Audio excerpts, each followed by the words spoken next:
அனைவருக்கும் வணக்கம். TNPSC group 4 2026 பேட்ச்ல இருக்கிறோம். நம்ம பார்த்துட்டு இருக்கிறது பொது அறிவுல யூனிட் 3. ஓகேவா? இந்திய வரலாறு, பண்பாடு மற்றும் இந்திய தேசிய இயக்கம். இதுல இருந்து 10 கேள்விகள் கேட்பாங்க இந்த யூனிட்ல இருந்து. ஓகேங்களா? ஸோ இதில் பார்த்தீங்கன்னா சிந்து சமய நாகரிகம், குப்தர்கள், தில்லி சுல்தான்கள், முகலாயர்கள் மற்றும் மராத்தியர்கள், தென்னிந்திய வரலாறு, அப்புறம் பார்த்தீங்கன்னா தேசிய மறுமலர்ச்சி. இந்த இதெல்லாம் டோட்டலாக நம்ம கம்ப்ளீட் பண்ணிட்டோம். ஓகேங்களா? அந்த கிளாஸ் அட்டன் பண்ணாதீங்க, அட்டன் பண்ணுங்க, ரொம்ப யூஸ்ஃபுல்லாக இருக்கும் உங்களுக்கு. ஓகேங்களா? ஸோ இந்த கிளாஸ் வந்து நம்ம என்ன பார்க்க போகிறோம் அப்படின்னா ஆங்கிலேயர் ஆட்சிக்கு எதிரான தொடக்க கால எழுச்சிகள். ஓகேவா? ரொம்ப இம்பார்ட்டண்டான ஒரு டாபிக், அதுமாரி ரொம்ப ரொம்ப இன்ட்ரெஸ்டாக இருக்கும் உங்களுக்கு. ஓகேங்களா? வாங்க கிளாஸ்க்கு போகலாம்.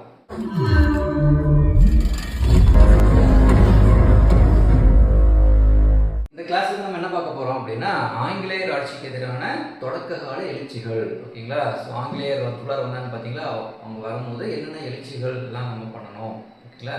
அதை பற்றி டீட்டெயில் தான் நம்ம பார்க்க போகிறோம். ஸோ இந்த டாபிக் பார்த்தீங்கன்னா எங்கெங்கே கவர் ஆகுது, எந்தெந்த புக்ஸில் வந்து கவர் ஆகுது அப்படின்னு ஃபஸ்ட்டு பார்த்துடலாம். இது பார்த்தீங்கன்னா 8th ஸ்டாண்டர்டில் பார்த்தீங்க அப்படின்னா லெசன் 4, ஓகேங்களா, மக்களின் புரட்சி அப்படிங்கிற டாப்பிக்கில் கவர் ஆகுது. அதே மாதிரி 10th ஸ்டாண்டர்டில் பார்த்தீங்க அப்படின்னா ஹிஸ்ட்ரி புக்கு, ஓகேங்களா, அதில் ஆங்கிலேய ஆட்சிக்கு எதிராக தமிழகத்தில் நிகழ்ந்த தொடக்க கால கிளர்ச்சிகள், ஓகேவா, அதே மாதிரி காலனித்துக்கு எதிரான இயக்கங்களும் தேசியத்தின் தோற்றமும், ஓகேங்களா, இந்த 2 லெசன்லையும் அந்த டாபிக் கவர் ஆகும். அதே மாதிரி 11th ஸ்டாண்டர்டில் பார்த்தீங்க அப்படின்னா லெசன் 18 ஆங்கிலேய ஆட்சிக்கு தொடக்க கால எதிர்ப்புகள். ஓகேங்களா? ஸோ இவ்வளோதான். இதை நம்ம கம்ப்ளீட் பண்ணிட்டோம்னா அந்த டாபிக் நம்மளுக்கு க்ளோஸ் ஆயிடும். ஓகேங்களா? ஸோ இந்த கிளாஸ் நம்ம பார்க்க போகிறது 8th ஸ்டாண்டர்டில் மக்களின் புரட்சி. ஓகேவா? ஸோ ஆங்கிலேயர் ஆட்சிக்கு எதிராக தொடக்க காலத்தில் என்னென்ன புரட்சிகள் போடணும். ஓகேங்களா? ஸோ அதெல்லாம் நம்ம பார்க்கலாம். 8th ஸ்டாண்டர்டில் இருக்கிற லெசன் 4ல் மக்களின் புரட்சி. ஓகேவா? ஆங்கிலேயர் ஆட்சிக்கு எதிராக தொடக்க காலத்தில் மக்களின் புரட்சி எப்படி இருந்தது அப்படின்னு நம்ம பார்க்கலாம். ஸோ இன்ட்ரடக்ஷன் கொடுத்துருக்காங்க பாருங்க, அறிமுகம். ஸோ 1757ஆம் ஆண்டு பிளாசி போருக்கு பின் நாட்டின் அரசியல், சமூக, பொருளாதார நிலையை பாதிக்கும் வகையில் ஆங்கிலேயரால் நாட்டின் பல பகுதிகளில் அரசியல் மற்றும் பொருளாதார ஆதிக்கம் ஏற்படுத்தப்பட்டது. ஓகேங்களா? இது பல திறன்மிக்க நிலக்கிழார்கள் மற்றும் தலைவர்களிடையே அதிகார வேறுபாட்டிற்கு வழிகோலியது. இயற்கையாகவே அவர்களுள் பலர் ஆங்கிலேயர்களுக்கு எதிராக புரட்சியில் ஈடுபட்டனர். ஆங்கிலேயர்கள் பாளையக்காரர்களிடமிருந்து வருடாந்திர கப்பம் வசூலிக்கும் உரிமை பெற்றிருந்ததாக கருதப்படுகிறது. ஓகேங்களா? ஆங்கிலேயர்களுக்கு முதல் எதிர்ப்பு பூலித்தேவரால் ஏற்பட்டது. ரொம்ப இம்பார்ட்டன்ட். ஓகேவா? முதல்ல யாரு எதிர்ப்பு தெரிவிக்கிறாங்க ஆங்கிலேயர்களுக்கு? பூலித்தேவர். அவருக்கு பின் மற்ற பாளையக்காரர்களான வீரபாண்டிய கட்டபொம்மன், ஊமத்துறை, மருது சகோதரர்கள் மற்றும் தீரன் சின்னமலை ஆகியோரும் ஆங்கிலேயருக்கு எதிராக எதிர்ப்பினை தெரிவிக்கிறாங்க. இதுதான் ஃபர்ஸ்ட் ஸ்டார்ட் ஆகுது. ஓகேங்களா? ஓகே, ஃபர்ஸ்ட் அதில் பார்க்க போகிறது பாளையங்களின் தோற்றம். விஜயநகர ஆட்சியாளர்கள் தங்கள் மாகாணங்களில் நாயக்கர்களை நியமிக்கிறாங்க. ஓகேங்களா? இதையொட்டி மதுரை நாயக்கர் பாளையக்காரரை நியமிக்கிறாங்க. ஓகேங்களா? 1529ல் விஸ்வநாதர் மதுரை நாயக்கர் ஆகிறார். இவரால் தனது மாகாணங்களில் அதிகாரங்களை பெற விரும்பிய சிறு குடித்தலைவர்களை கட்டுப்படுத்த முடியல அவரால். அதனால் அவரது அமைச்சர் அரியநாதருடன் கலந்தோசித்து 1529 என்ன பண்றாரு? பாளையக்காரர் முறையை ஏற்படுத்தினார். பாளையக்காரர்கள் முறையை ஏற்படுத்துறாங்க. அதன் மூலம் நாடு 72 பாளையங்களால் பிரிக்கப்படுது. ஓகேங்களா? ஒவ்வொரு பாளையமும் ஒரு பாளையக்காரரின் கீழ் கொண்டு வராங்க. ஒவ்வொரு பாளையக்காரரும் ஒரு பிரதேசத்தின் அல்லது பாளையத்தின் உரிமையாளராக கருதப்பட்டார். ஓகேங்களா? இந்த பாளையக்காரர்கள் நாயக்கர்களுக்கு தேவை ஏற்படும் போது இராணுவம் மற்றும் இதர உதவிகளை முழு மனதுடன் செஞ்சிருக்காங்க. பாளையக்காரர்கள் வரிகளை வசூலித்து தாங்கள் வசூலித்த வரிப்பணத்தில் 1/3 பங்கை வந்து மதுரை நாயக்கர்களுக்கும் அடுத்த 1/3 பங்கினை இராணுவ செலவிற்கும் கொடுத்துவிட்டு மீதியை அவர்கள் சொந்த செலவிற்கு வச்சுக்கிட்டாங்க. ஓகேங்களா?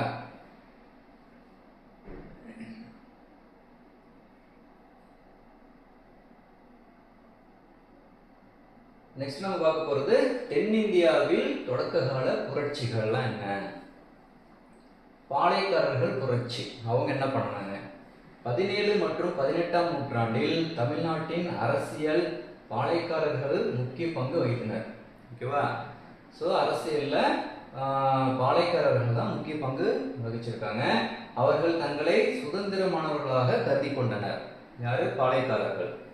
பாளையக்காரர்களிடையே 2 பாளையங்கள் இருந்தன. பாளையம்னா என்னது? முகாம்கள் அப்படின்னு சொல்றாங்க. பாளையங்கள்னா முகாம்.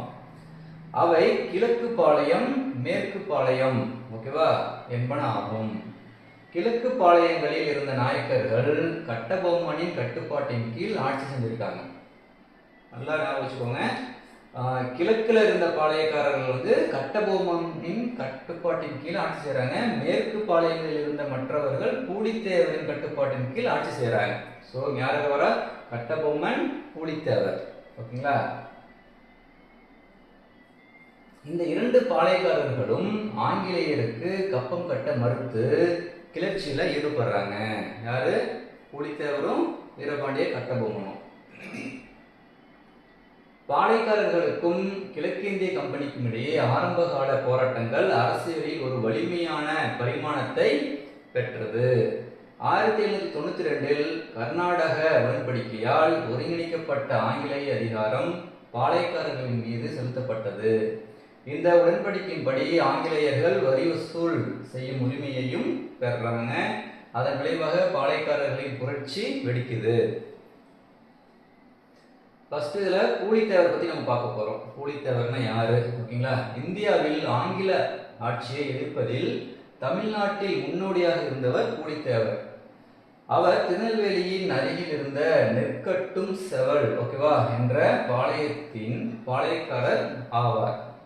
அவரது ஆட்சி காலத்தில் ஆற்காடு நவாப்பான முகமது அலிக்கும் ஆங்கிலேயருக்கும் கப்பம் கட்ட மறுத்து அவர்களை எதிர்க்க தொடங்கினார். எனவே ஆற்காட்டு நவாப் மற்றும் ஆங்கிலேயரின் கூட்டுப்படைகள் பூலித்தேவரை தாக்குது. ஆனால் அக்கூட்டுப்படைகள் திருநெல்வேலியில் பூலித்தேவரால் தோற்கடிக்கப்பட்டன. பூலித்தேவர் என்ன பண்றாரு? தோற்கடிச்சார்.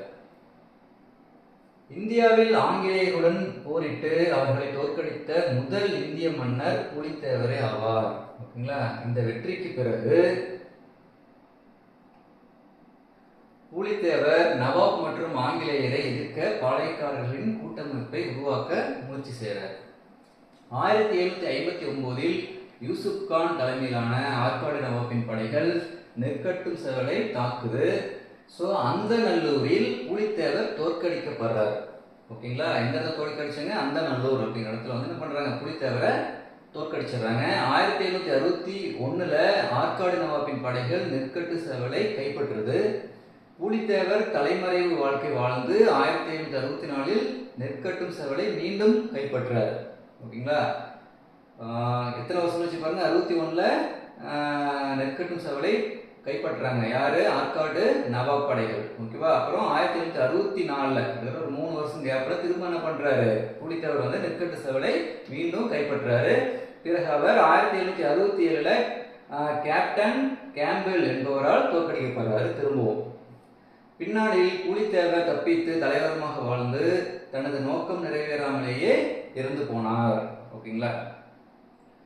இருந்தாலும் விடுதலைக்கான அவரது துணிச்சலான போராட்டம் தென்னிந்திய வரலாற்றில் நிலைத்து நிற்கிறது.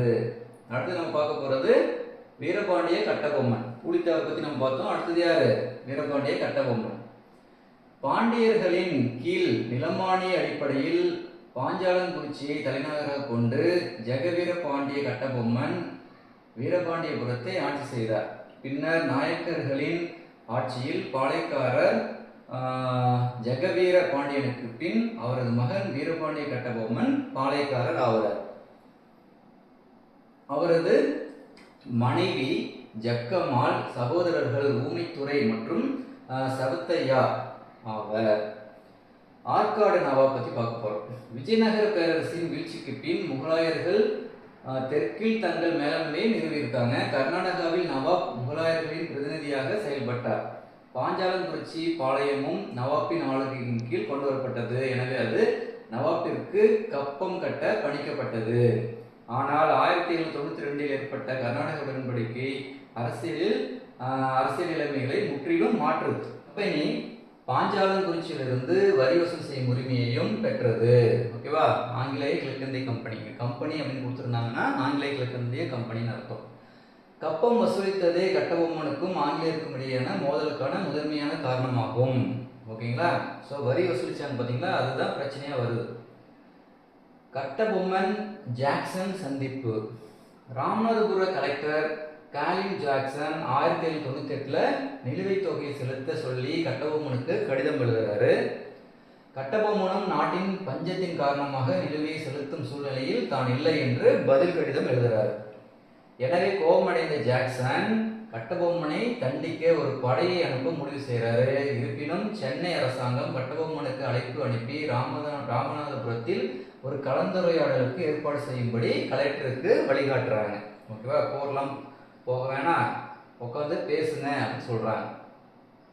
1798 கட்டபொம்மன் தனது அமைச்சர் சிவசுப்பிரமணியத்துடன் ராமநாதபுரத்தில் கலெக்டரை சந்திக்கிறார். 1008 பக்கோடா பாக்கியை தவிர பெரும்பான்மையான வரியை கட்டபொம்மன் செலுத்திவிட்டதை கணக்குகள் சரிபார்த்தலுக்கு பின் அறிந்த ஜாக்சன் சமாதானம் அடைகிறாரு. ஓகேங்களா? ஸோ என்ன இது வந்து பாக்கி வச்சிருந்தாங்க, பக்கோடா அப்படிங்கிறது பாக்கியை தான் பாக்கி வச்சிருக்காங்க கட்டாமல். மற்றது எல்லாமே கட்டியிருக்காங்க சரியா. ஓகேங்களா? இந்த சந்திப்பின் பொழுது கட்டபொம்மனும் அவரது அமைச்சர் சிவசுப்பிரமணியமும் ஜாக்சனின் முன் 3 மணி நேரம் நிற்க வைக்கப்பட்டனர். ஓகேங்களா? கலெக்டர் கட்டபொம்மனையும் அவரது அமைச்சரையும் அவமானப்படுத்தி கைது செய்ய முயற்சி செய்கிறாரு. கட்டபொம்மன் தனது அமைச்சருடன் தப்பிக்க முயன்றார்.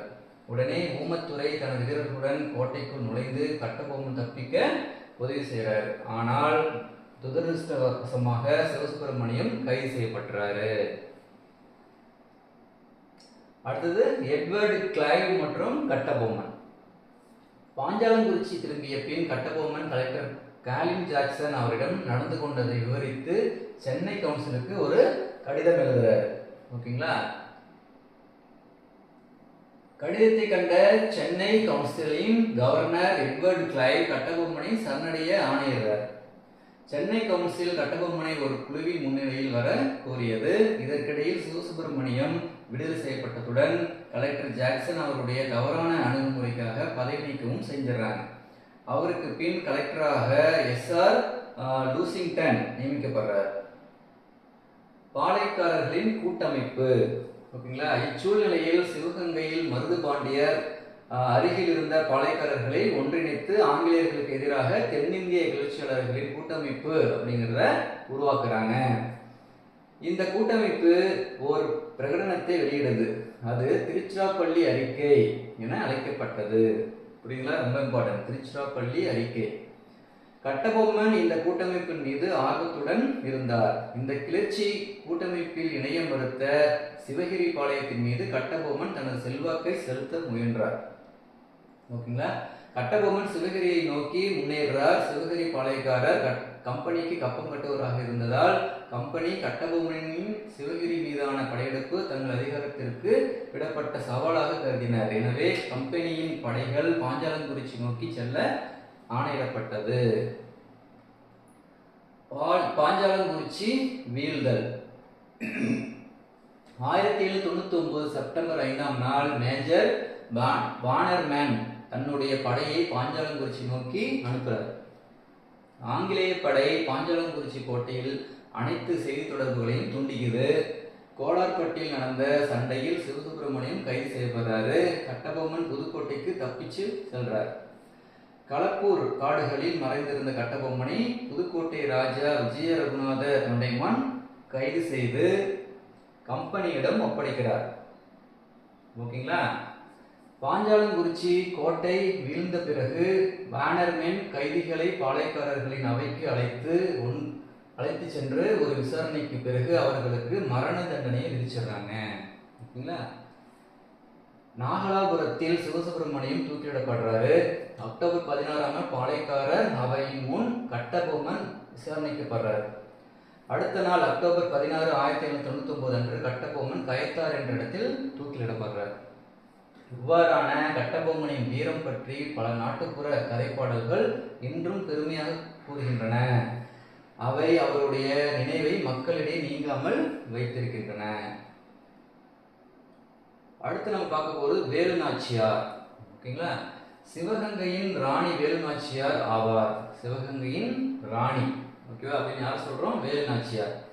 இவர் 16ஆம் வயதில் சிவகங்கையின் ராஜமுத்து வடுகநாதருக்கு திருமணம் செய்து வைக்கப்பட்டார். அவருடைய கணவர் பெயர் என்னது? ராஜமுத்து வடுகநாதர். ஓகேங்களா, அதாவது முத்து வடுகநாதர் சொல்லுவாங்க. 1772 ஆற்காடு நவாப் மற்றும் பிரிட்டிஷ் படைகள் சிவகங்கையின் மீது போர் தொடுத்தது. அப்படை முத்து வடுகநாதரை காளையார் கோயில் போர்ல கொண்டுறாங்க. யார? முத்து வடுகநாதர். வேலு நாச்சியார் தனது மகள் வெள்ளச்சி நாச்சியாருடன் தப்பித்து திண்டுக்கல் அருகில் உள்ள விருப்பாட்சியில் கோபால நாயக்கர் பாதுகாப்புல வாழ ஆரம்பிக்கிறாங்க. இந்த காலகட்டத்தில் அவர் ஒரு படையை அமைத்து ஆங்கிலேயர்கள் தங்கள் ஆயுதங்களை எங்கு சேமித்து வைத்திருக்கிறார்கள் என்பதை தனது நுண்ணறிவு படைப்பிரிவின் உதவியுடன் கண்டுபிடிச்சிருக்காரு. பின்னர் தனது நம்பிக்கைக்குரிய படைத்தளபதி மற்றும் தொண்டர் குயிலி என்பவரால் ஒரு தற்கொலை தாக்குதலுக்கு ஏற்பாடு செய்கிறாங்க. மருது சகோதரர்களின் உதவியுடன் சிவகங்கையை கைப்பற்றி மீண்டும் ராணியாக முடிசூட்டிக் கொள்றாங்க. இந்தியாவில் பிரிட்டிஷ் காலனி ஆதிக்கத்தை எதிர்த்து போரிட்ட முதல் ஓகேவா பெண்ணரசி யாரு? இவங்க தான். ஓகேவா, இவர் தமிழர்களால் வீரமங்கை எனவும் தென்னிந்தியாவின் ஜான்சி ராணி என்றும் அறியப்பட்டாரு. அடுத்து நம்ம மருது சகோதரர்களை பத்தி பார்க்கலாம். மருது சகோதரர்கள் பொன்னாத்தாள் மற்றும் மூக்கையா பழனியப்பன் ஆகியோரின் மகன்கள் ஆவர். மூத்த சகோதரர் பெயர் என்னது? பெரிய மருது. ஓகேவா, அவர் என்ன சொல்றாங்க? வெள்ளை மருது அப்படின்னு சொல்லுவாங்க. இளைய சகோதரர் சின்ன மருது அப்படின்னு அழைக்கிறாங்க. இவற்றில் மருது பாண்டியன் ஓகேவா என்றழைக்கப்பட்ட சின்ன மருது பிரபலமானவர். ஓகேவா, சின்ன மருது சிவகங்கையின் மன்னர் முத்துவடுகநாத பெரிய உடையதேவரிடம் பணிபுரிஞ்சிருக்கிறார். 1772 ஆற்காடு நவாப்பின் படைகள் சிவகங்கையை முற்றுகையிட்டு அதனை கைப்பற்றுறது. இப்போரின் போது முத்துவடுகநாத பெரிய உடைய தேவர் போர்ல இறக்கிறாரு. இருப்பினும் சில மாதங்களுக்கு பிறகு சிவகங்கை மருது சகோதரர்களால் மீண்டும் கைப்பற்றப்பட்டு பெரிய மருது அரசராக பொறுப்பேற்கிறார். ஓகேங்களா, சின்ன மருது அவரது ஆலோசகராக செயல்படுறாரு. ஆங்கிலேயர்களுக்கு எதிரான தீவிர நடவடிக்கைகளின் காரணமாக அவர் சிவகங்கை சிங்கம் என்று அழைக்கப்பட்டார். 18ஆம் நூற்றாண்டின் பிற்பகுதியில் தென்னிந்தியாவில் மருது சகோதரர்களால் ஆங்கிலேயர்களுக்கு எதிரான கிளர்ச்சி நடைபெறுது. ஸோ அந்த மோதலுக்கான காரணங்கள் என்ன? கட்டபொம்மனின் இறப்பிற்கு பின் அவருடைய சகோதரர் ஊமைத்துறையும் மற்றவர்களும் சிவகங்கைக்கு தப்பிச்சு போறாங்க. அங்கு அவர்களுக்கு மருது சகோதரர்கள் பாதுகாப்பு கொடுக்குறாங்க. மேலும் சிவகங்கை வியாபாரிகள் தங்களது உள்நாட்டு கொள்கையில் கம்பெனியின் தலையீட்டை விரும்பவில்லை. இந்த இரண்டு காரணங்களுக்காகவே கம்பெனி சிவகங்கைக்கு எதிராக போர் புரியுது. ஓகேங்களா, ஃபர்ஸ்ட் தென்னிந்திய கிளர்ச்சி 1800 இருந்து 1801. ஓகேங்களா, ஸோ அதுதான் அந்த காலம் தான் தென்னிந்திய கிளர்ச்சிக்கான காலம். பிப்ரவரி 1801 கட்டபொம்மனின் சகோதரர்களான ஊமைத்துறையும் சவத்தையாவும் பாளையங்கோட்டை சிறையிலிருந்து தப்பிச்சு கமுதியை வந்தடைகிறாங்க. அங்கிருந்து தனது தலைநகர் சிறுவயலுக்கு அவர்களை சின்ன மருது அழைச்சிட்டு போறாரு. கட்டபொம்மனின் சகோதரர்கள் மீண்டும் பாஞ்சாலங்குறிச்சி கோட்டையை புனரமைக்கிறாங்க. ஏப்ரலில் காலின் மெக்காலே தலைமையில் ஆங்கில படைகள் மீண்டும் கோட்டையை தன் வசப்படுத்துகிறது. அத்துடன் பாளையக்கார சகோதரர்கள் சிவகங்கையில் தான் தஞ்சம் அடைந்திருக்க வேண்டும் என்று கருதியது. எனவே ஆங்கிலேயர்கள் மருது சகோதரர்களிடம் தப்பித்தவர்களை தங்களிடம் ஒப்படைக்கும்படி கோரிக்கை வைக்கிறாங்க. ஆனால் இக்கோரிக்கை மருது சகோதரர்களால் ஏற்றுக்கொள்ளப்படவில்லை. ஆகையால் கர்னல் ஆக்னியூ மற்றும் கர்னல் இன்ஸ் ஆகியோர் மருது சகோதரர்களுக்கு எதிராக படை நடத்தி போறாங்க. இப்பாளையக்காரர் போர் அதற்கு முன் நடந்த போர்களை விடவும் மிக பெரிய அளவில் நடைபெற்றது. சிவகங்கையின் மருது சகோதரர்கள் திண்டுக்கல்லின் கோபால நாயக்கர், மலபாரின் கேரளவர்மன், மைசூரின் கிருஷ்ணப்ப நாயக்கர் மற்றும் துண்டாஜி உள்ளிட்டோர் அடங்கிய கூட்டமைப்பால் போர் தொடங்கப்படுது. இக்கூட்டமைப்பிற்கு எதிராக ஆங்கிலேயர் போரை அறிவிக்கிறார். அடுத்து பாருங்க, திருச்சிராப்பள்ளி பிரகடனம் 1801. ஓகேவா? ஜூன் 1801 மருது சகோதரர்கள் திருச்சிராப்பள்ளி பிரகடனம் என்று அழைக்கப்பட்ட சுதந்திர பிரகடனம் ஒன்றை வெளியிடுறாங்க. 1801 ஒன்று பிரகடனமே ஆங்கிலேயருக்கு எதிரான இந்தியர்களை ஒன்று சேர்க்கும் முதல் அழைப்பாக இருந்தது. இந்த அறிவிப்பின் ஒரு நகல் ஆற்காடு நவாப்பின் அரண்மனையான திருச்சி கோட்டை சுவரிலும் மற்றொரு நகல் ஸ்ரீரங்கம் வைஷ்ணவ கோயில் சுவரிலும் ஒட்டப்படுது. இவ்வாறு மருது சகோதரர்கள் ஆங்கிலேயர்களுக்கு எதிரான எதிர்ப்புணர்ச்சியை நாடெங்கும் பரப்புறாங்க. ஓகேங்களா? இதன் விளைவாக தமிழ்நாட்டின் பல பாளையக்காரர்கள் ஆங்கிலேயரை எதிர்த்து போரிட ஒரு அணியாக சேர்றாங்க. சின்னமருது ஆங்கில படைக்கு சவாலாக கிட்டத்தட்ட 20,000 வீரர்களை திரட்டுறாரு. ஓகேங்களா? ஆனால் ஆங்கிலேய படைகளுக்கு மேலும் வலுவூட்ட வங்காளம், இலங்கை, மலேசியா ஓகேவா போன்ற இடங்களிலிருந்து படைகள் வரவழைக்கப்பட்டன. புதுக்கோட்டை, எட்டயபுரம் மற்றும் தஞ்சாவூர் மன்னர்களும் ஆங்கிலேயருக்கு ஆதரவு அளிச்சிருக்காங்க. ஓகேவா? நம்ம உள்ளாரே என்ன பண்ணிருக்காங்க, ஆங்கிலேயருக்கு ஆதரவாகவும் இருந்திருக்கிறாங்க. ஆங்கிலேயர்களின் பிரித்தாளும் கொள்கை பாளையக்காரர்களின் படைகளின் பிளவை ஏற்படுத்திருச்சு. ஓகேவா? ஆங்கிலேயர்கள் சிவகங்கையை இணைத்தல். மே 1801 தஞ்சாவூர் மற்றும் திருச்சி பகுதிகளில் கிளர்ச்சியாளர்களை ஆங்கிலேயர்கள் தாக்குறாங்க. எனவே கிளர்ச்சியாளர்கள் பிராமின் மலை ஓகேவா பிரான் மலை அப்படி சொல்றாங்க, பிரான் மலை மற்றும் காளையார் கோயில் பகுதிகளுக்கு செல்றாங்க. அவர்கள் மீண்டும் ஆங்கிலேய படைகளால் தோற்கடிக்கப்படுறாங்க. இறுதியில் சிறந்த இராணுவ வலிமை மற்றும் சிறந்த ஆங்கில இராணுவ தளபதிகளால் ஆங்கிலேயர்கள் வெற்றி பெற்றாங்க. கிளர்ச்சி தோல்வியுற்றதால் 1801 சிவகங்கையை ஆங்கிலேயர்கள் இணைத்துக் கொள்றாங்க. 1801 அக்டோபர் 24 மருது சகோதரர்கள் ராமநாதபுரம் மாவட்டத்தில் உள்ள திருப்பத்தூர் கோட்டையில் தூக்கிலிடப்பட்டனர். ஓகேங்களா? 1801 நவம்பர் 16 ஊமைத்துறை மற்றும் செவத்தையா கைது செய்யப்பட்டு பாஞ்சாலங்குறிச்சி என்ன பண்றாங்க, அவங்களையும் தூக்கில போட்டுறாங்க. மேலும் 73 கிளர்ச்சியாளர்கள் மலாயாவின் பினாங்கிற்கு ஓகேவா நாடு கடத்தப்படுறாங்க. பினாங்கு தீவு அப்படின்னு சொல்லுவோம்ல அங்க. கிளர்ச்சியாளர்கள் ஆங்கிலேயரிடம் தோல்வியுற்றாலும் தமிழ் மண்ணில் தேசியம் என்ற விதையை விதைத்த முன்னோடிகள் ஆவர். 1800 1801 கிளர்ச்சி ஆங்கில ஆவணங்களில் 2வது பாளையக்காரர் போர் என்று கூறப்பட்டாலும் தென்னிந்திய புரட்சி தமிழக வரலாற்றின் ஒரு அடையாளமாகவே இருந்தது. 1801 ஜூலை 31 செய்து கொள்ளப்பட்ட கர்நாடக உடன்படிக்கையின்படி தமிழ்நாட்டின் மீது ஆங்கிலேயர் நேரடி கட்டுப்பாட்டை பெற்றாங்க. இதனால் பாளையக்காரர்கள் முறை நீக்கப்படுது. அடுத்து நம்ம பார்க்க போது தீரன் சின்னமலை. தீரன் சின்னமலை ஈரோடு மாவட்டம் சென்னிமலை அருகில் உள்ள மேலப்பாளையத்துல பிறக்கிறார். அவரது இயற்பெயர் தீர்த்தகிரி. ஓகேங்களா? அவர் ஆங்கில கிழக்கிந்திய கம்பெனி எதிர்த்த கொங்கு நாட்டு பாளையக்காரர் ஆவார். கொங்கு நாடு என்பது சேலம், கோயம்புத்தூர், கரூர் மற்றும் திண்டுக்கல் பகுதிகள் உள்ளடக்கிய மதுரை நாயக்க அரசின் ஒரு பகுதியாக உருவாக்கப்பட்டிருந்தது. ஆனால் இப்பகுதி மைசூர் உடையார்களால் இணைக்கப்பட்டது. மைசூர் உடையார்கள் வீழ்ந்த பிறகு இந்த பகுதிகள் மைசூர் சுல்தான்களால் கட்டுப்படுத்தப்பட்டது. 3 மற்றும் 4ஆம் மைசூர் போர்களுக்கு பிறகு கொங்கு நாடு முழுவதும் ஆங்கிலேயரின் வசமாயிருது. தீரன் சின்னமலை பிரெஞ்சு இராணுவத்தின் நவீன போர் முறை பயிற்சி பெற்றிருந்திருக்கார்.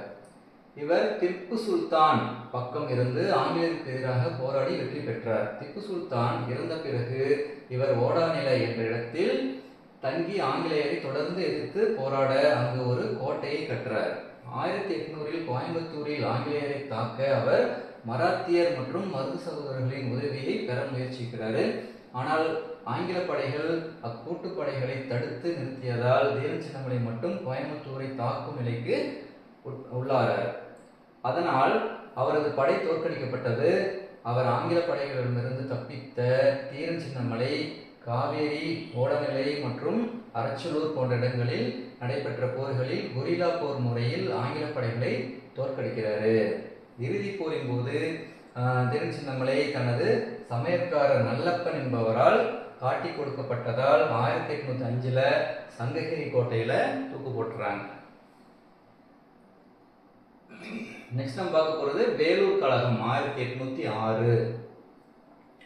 4ஆம் மைசூர் போருக்கு பிறகு திப்புவின் குடும்பத்தினர் வேலூர் கோட்டையில் சிறை வைக்கப்பட்டனர். மைசூரின் ஹைதர் அலி,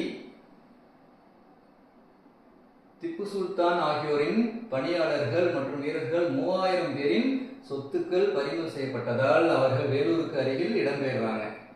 இதனால் அனைவரும் துயரமடைந்து ஆங்கிலேயரை வெறுக்கவும் செய்தனர்.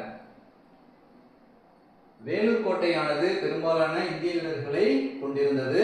அதன் ஒரு பகுதியினர் அப்பொழுதுதான் 1800 நடைபெற்ற திருநெல்வேலி பாளையக்காரர்கள் கிளர்ச்சியில் பங்கு பெற்றவர்களாகவும் இருந்தனர். மேலும் பல்வேறு பாளையங்களை சேர்ந்த பயிற்சி பெற்ற வீரர்கள் ஆங்கில படையில் சேர்த்து கொள்ளப்பட்டனர். எனவே வேலூர் கோட்டை தென்னிந்திய கிளர்ச்சியாளர்களின் சந்திப்பு மையமாக திகழ்ந்தது. 1803 வில்லியம் காவென்டிஷ் பெண்டிங் என்பவர் சென்னை மாகாண கவர்னராக ஆகிறார். இப்போ 1803 அவரது காலத்தில் சில கட்டுப்பாடுகள் இராணுவத்தில் அறிமுகப்படுத்தது. அதனை பின்பற்ற வேண்டும் என இராணுவ வீரர்கள் சென்னை மாகாண படைத்தளபதி சர் ஜான் கிரடாக் என்பவரால் கட்டாயப்படுத்தப்பட்டனர். சிப்பாய்கள் அதனை தங்களை அவமானப்படுத்த ஆங்கிலேயரால் வடிவமைக்கப்பட்டது என கருதினர். கழகத்திற்கான காரணங்கள். வேலூர் கழகத்திற்கான காரணம் என்ன? கடுமையான கட்டுப்பாடுகள், புதிய ஆயுதங்கள், புதிய முறைகள் மற்றும் சீருடைகள் என அனைத்தும் சிப்பாய்களுக்கு புதிதாக இருந்தது.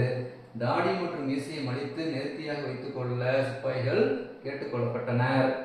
சமய அடையாளங்களை நெற்றியில் அணிதல், காதுகளில் வளையம் அணிதல் ஆகியவை தடை செய்யப்பட்டது. ஆங்கிலேயர்கள் இந்திய சிப்பாய்களை தாழ்வாக நடத்தியதோடு மட்டுமல்லாமல் சிப்பாய்களிடையே இன பாரபட்சமும் காட்டினர். இதனாலதான் வேலூர் கழகம் ஏற்பட்டுச்சு. உடனடி காரணம் என்ன அப்படின்னா, ஜூன் 1806 இராணுவ தளபதி அக்னியூ ஐரோப்பிய தொப்பியை ஒத்திருந்த சிலுவை சின்னத்துடன் கூடிய ஒரு புதிய தலைப்பாகையை அறிமுகம் செய்கிறார். அது பிரபலமாக அக்னியூ தலைப்பாகை என அழைக்கப்பட்டது. இந்து மற்றும் முஸ்லிம் வீரர்கள் ஒன்றாக இதனை எதிர்க்கிறாங்க. இதனால் வீரர்கள் ஆங்கிலேயர்களால் கடுமையாக தண்டிக்கப்படுறாங்க. கழகத்தின் போக்கு. ஓகேங்களா, இந்திய வீரர்கள் ஆங்கில அலுவலர்களை தாக்குவதற்கு ஒரு வாய்ப்பினை எதிர்பார்த்து காத்துட்டு இருக்காங்க. திப்பு குடும்பத்தினரும் இதில் பங்கெடுத்து கொண்டனர். திப்புவின் மூத்த மகன் பதே ஹைதர் ஆங்கிலேயருக்கு எதிராக ஒரு கூட்டமைப்பை ஏற்படுத்த முயற்சிக்கிறாரு. இதற்கிடையே ஜூலை 10 விடியற்காலை 1வது மற்றும் 23வது படைப்பிரிவுகளை சார்ந்த இந்திய சிப்பாய்கள் கழகத்தை தொடங்குறாங்க. படையை வழிநடத்த கர்னல் பான்கோட் கிளர்ச்சியாளர்களின் தாக்குதலுக்கு முதல் பலியாகிறார். அவரை கொன்னுறாங்க. கோட்டையின் நுழைவாயில்கள் மூடப்படுது. அப்பொழுது கிளர்ச்சியாளர்கள் பதே ஹைதரை தங்களின் புதிய ஆட்சியாளராக அறிவிக்கிறாங்க. வேலூர் கோட்டையில் ஆங்கில கொடி இறக்கப்பட்டு கொடி உருவம் குறித்த திப்புவின் கொடி ஏற்றப்படுது. அடுத்து பாருங்க, கழகம் அடக்கப்படுதல். எப்படி கழகத்தை அடக்கினாங்க அப்படின்னா, கோட்டையின் வெளியே இருந்த மேஜர் கூட்ஸ் ராணிப்பேட்டைக்கு விரைந்து கர்னல் கில்லெஸ்பிக்கு தகவல் கொடுக்கிறார். கர்னல் கில்லெஸ்பி உடனடியாக வேலூர் கோட்டையை அடைகிறாரு. அவர் கிளர்ச்சி படைகள் மீது தாக்குதல் நடத்தி கழகத்தை முழுமையாக அடக்கிறாரு. வேலூரில் அமைதி ஏற்பட்டது. கழகத்தில் மொத்தம் 113 ஐரோப்பியர்கள் மற்றும் சுமார் 350 சிப்பாய்கள் கொல்லப்படுறாங்க. குறுகிய காலத்திற்குள் கழகம் அடக்கப்பட்டது. எனினும் தமிழக வரலாற்றில் குறிப்பிடத்தக்க நிகழ்வுகளுள் இதுவும் ஒன்றாக திகழ்கிறது. வேலூர் கழகத்தின் விளைவுகள். அதனால என்ன ஆச்சு அப்படின்னா, புதிய முறைகள் மற்றும் சீடை ஒழுங்குமுறைகள் விலக்கிக் கொள்ளப்பட்டன.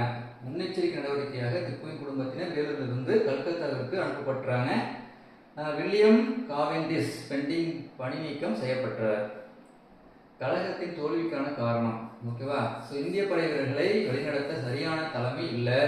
கழகம் மிக சரியான வடிவமைக்கப்படவில்லை. சரியா வடிவமைக்கல. ஆங்கிலேயர்களின் பிரித்தாளும் கொள்கை இந்தியரின் ஒற்றுமையில் பிளவை ஏற்படுத்தது. ஓகேங்களா. 1806 நடந்த வேலூர் கழகத்தை 1857 நடைபெற்ற முதல் இந்திய சுதந்திர போரின் முன்னோடி என வி.டி. சவர்கர் என்ற வரலாற்று பேராசிரியர் குறிப்பிட்டார். அடுத்து நம்ம பார்க்கும்போது பெரும் புரட்சி. 1857 நடக்குது. இந்தியாவில் ஆங்கிலேயர்களை அச்சுறுத்தும் வகையில் நடைபெற்ற ஆரம்பகால கழகங்கள் வெற்றி பெறவில்லை. எனவே அது 1857 புரட்சிக்கு வழிமொழியது.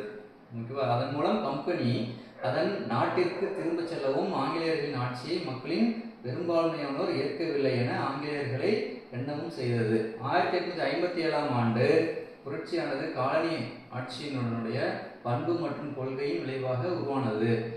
ஆங்கிலேயரின் விரிவுபடுத்தப்பட்ட கொள்கைகள், பொருளாதார சுரண்டல் மற்றும் நிர்வாக புதுமைகள் ஆகியவற்றின் ஒட்டுமொத்த விளைவே இந்தியாவில் அனைத்து அரசர்களின் நிலையிலும் மோசமான பாதிப்புகளை ஏற்படுத்தின. புரட்சிக்கான காரணங்கள். ஓகேவா? ஆங்கிலேயரின் பொருளாதார ரீதியான சுரண்டல் கொள்கையே 1857ஆம் ஆண்டு புரட்சிக்கு மிக முக்கிய காரணமாக இருந்தது. இது சமுதாயத்தின் அனைத்து பிரிவினரையும் காயப்படுத்தியது. அதிகப்படியான வரி விதிப்பு மற்றும் கடுமையான வரி வசூல் முறைகள் விவசாயிகளை துன்படைய செய்தது. வாரிசிலப்பு கொள்கை, துணைப்படை திட்டம் மற்றும் பல கட்டுப்பாடுகள் ஆகியன மக்களிடையே அதிருப்தி எனப்படுவது ஏற்படுத்தியது. மேலும் முறையற்ற வகையில் அயோத்தியை இணைத்ததும் கூட ஆங்கிலேயரின் பிரதேச விரிவாக்க கொள்கை திருப்தி அடையவில்லை.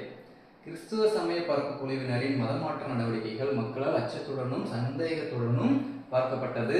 மேலும் சமய தலைவர்கள் மற்றும் இஸ்லாமிய சமய அறிஞர்கள் ஆங்கில ஆட்சிக்கு எதிராக அதிருப்தியை வெளிப்படுத்தியிருக்காங்க. அடுத்த பிறகு சதி ஒழிப்பு, பெண் சிசு கொலை ஒழிப்பு, விதவை மறுமணம் மற்றும் பெண் கல்விக்கான ஆதரவு போன்ற ஆங்கிலேய நடவடிக்கைகள் இந்தியர்களின் கலாச்சாரத்தில் ஐரோப்பியர்கள் தலையிடுவதாக கருதியிருக்காங்க. இந்திய சிப்பாய்கள் ஆங்கில அதிகாரிகளால் தாழ்வாகவும் அவமரியாதையாகவும் நடத்தப்பட்டாங்க. ஆங்கில வீரர்களை காட்டிலும் இந்திய வீரர்கள் குறைவான ஊதியம் பெற்றனர். மேலும் இராணுவ பதவி உயர்வுகள் அனைத்தும் இந்திய வீரர்களுக்கு மறுக்கப்பட்டு ஆங்கில வீரர்களுக்கு மட்டுமே வழங்கியிருக்காங்க. உடனடி காரணம் என்னவா இருந்தது அப்படின்னா, இராணுவத்தில் அறிமுகப்படுத்தப்பட்ட என்ஃபீல்டு ரக துப்பாக்கியே உடனடி காரணமாக இருந்தது. ஓகேங்களா? இந்த வகை துப்பாக்கியில் குண்டுகளை நிரப்புவதற்கு முன் அதன் மேலுரை என்ன பண்ணணும்? பல்லால கடிச்சு நீக்க வேண்டும்.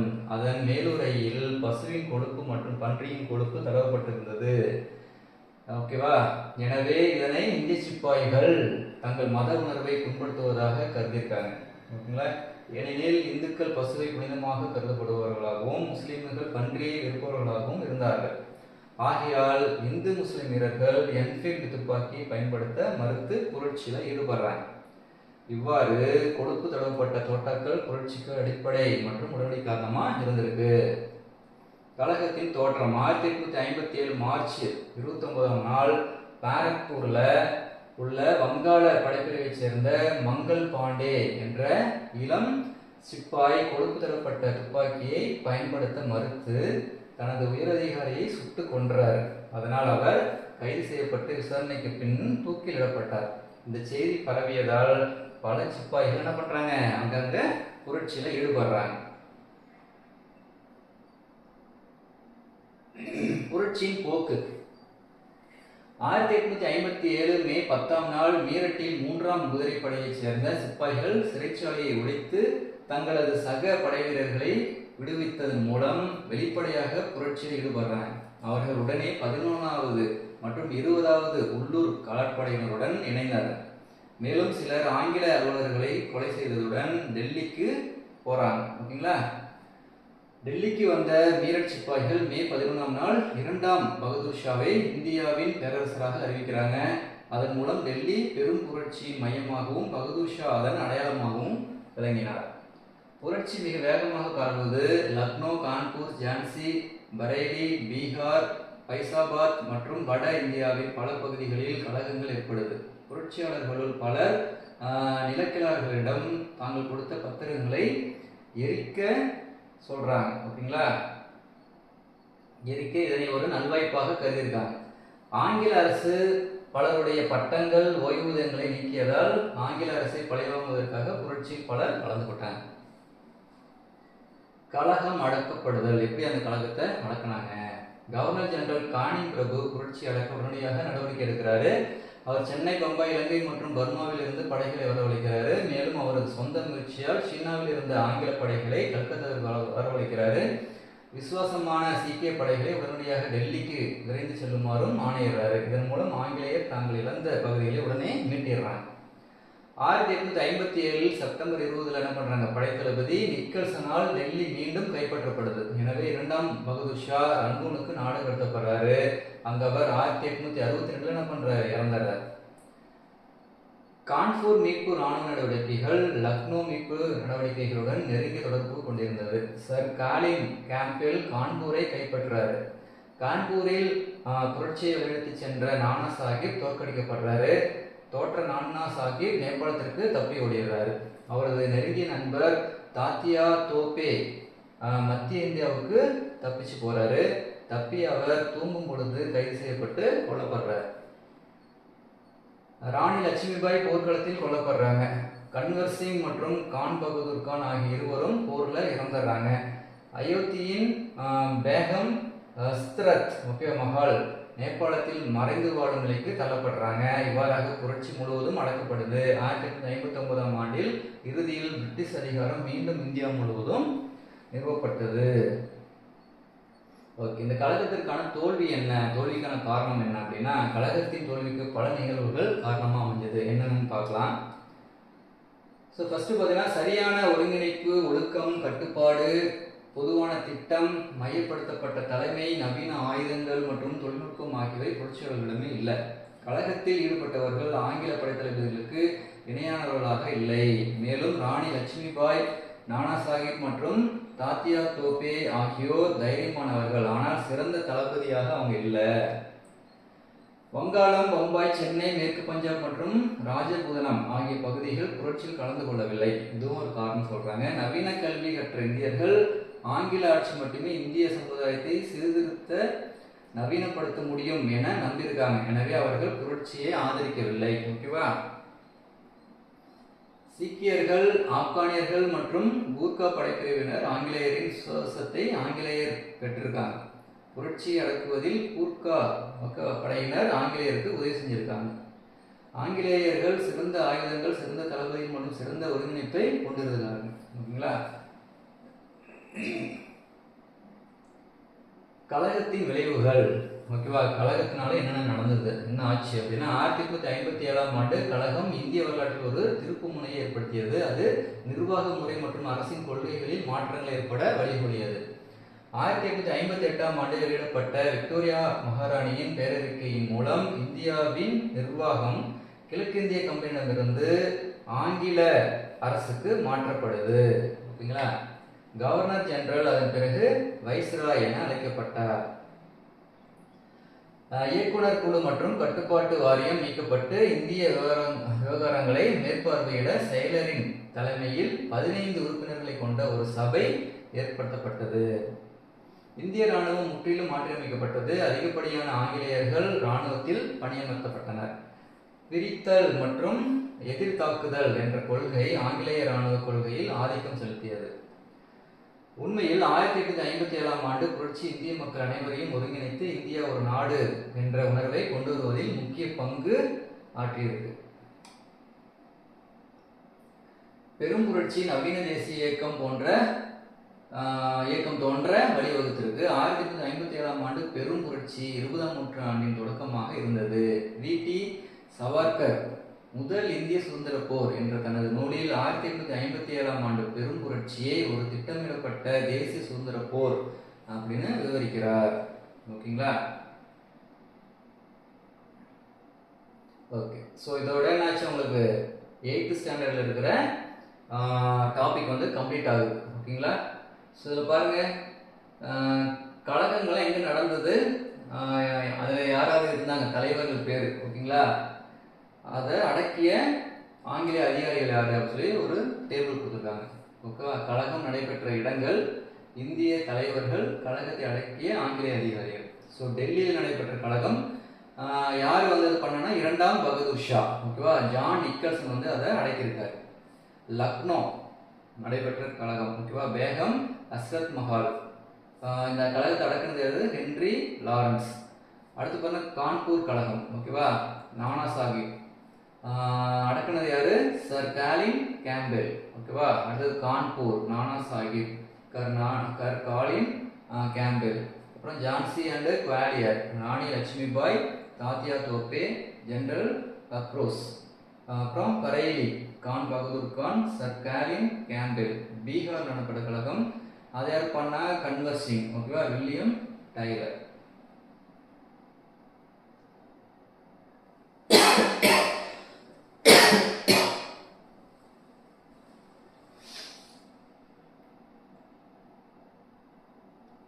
ஓகே, ஸோ ராணி லட்சுமிபாய் பற்றி பார்த்தீங்கன்னா ஒரு இது கொடுத்துருக்காங்க பாருங்க. மத்திய இந்தியாவில் புரட்சி ஜான்சியின் ராணி லட்சுமிபாய் அவர்களால் நடத்தப்பட்டது. ஓகேவா. இந்தியாவின் மாபெரும் தேசபக்தர்களுள் அவரும் ஒருவர். சர் அக்ரோஸ் ஓகேவா ஜான்சியை ஆக்கிரமித்தார். ஜான்சியிலிருந்து தப்பிய ராணி லட்சுமிபாய் குவாலியரில் படையை தலைமையேற்று வழிநடத்திய தாந்தியா தோப்புடன் இணைகிறார். ஆனால் ஆங்கில படை ஜூன் 1858 குவாலியரை கைப்பற்றுது. போரில் ராணி லட்சுமிபாய் கொல்லப்படுறார். தப்பிய தாத்தியா தோப்பே கைது செய்யப்பட்டு தூக்கில் போட்டுறாங்க. ஆங்கில வரலாற்றாசிரியர்கள் கூற்றுப்படி 1857 புரட்சியில் கலந்து கொண்ட தலைவர்களில் மிகவும் துணிச்சலானவர் ராணி லட்சுமிபாய் என்று சொல்றாங்க. ஓகேங்களா. ஸோ இதோட நம்மளுக்கு இந்த கிளாஸ் கம்ப்ளீட் ஆகுது. ஓகேங்களா. ஸோ நெக்ஸ்ட் வந்து 10th ஸ்டாண்டர்டில் இருக்கிற டாபிக்ஸ்லாம் நம்ம பார்க்கலாம். ஸோ இந்த கிளாஸ் வந்து ரொம்ப யூஸ்ஃபுல்லாக நினைக்கிறேன். உங்களுக்கு யூஸ்ஃபுல்லாக இருந்தது அப்படின்னா உங்களுடைய ஃப்ரெண்ட்ஸ் ரிலேட்டிவ் யாராவது டிஎன்பிஎஸ்சி எக்ஸாம் ப்ரிப்பேர் பண்ணிட்டு இருந்தாங்கன்னா அவங்களுக்கு ஷேர் பண்ணி விடுங்க. அவங்களுக்கும் யூஸ்ஃபுல்லாக இருக்கும். ஓகேங்களா. மறக்காமல் சேனல் சப்ஸ்கிரைப் பண்ணுங்கள். ஸோ இப்போலேருந்தே நீங்கள் படிக்க ஆரம்பிக்க. ஓகேவா. ஸோ எக்ஸாம் டைமில் கடைசியில் ஒரு 30 நாள் ஓகேவா. ஸோ கடைசி எக்ஸாம் அனௌன்ஸ் பண்ணதுக்கப்புறம் கடைசியாக உட்காந்து படிச்சுக்கலாம் அப்படின்னு நினைக்காதீங்க. ரொம்ப ரொம்ப டஃப்பாக போயிடும் உங்களுக்கு. ஸோ இப்போ டைம் உங்களுக்கு ரொம்ப அதிகமாக இருக்குது. ஓகேவா. அதனால் இப்போலேருந்து நீங்கள் படிக்க ஆரம்பித்தாலுமே டிஎன்பிஎஸ்சி குரூப் 4 என்ன பண்ணால் அழகாக க்ளீன் பண்ணிடலாம். ஓகேவா. நன்றி, வணக்கம்.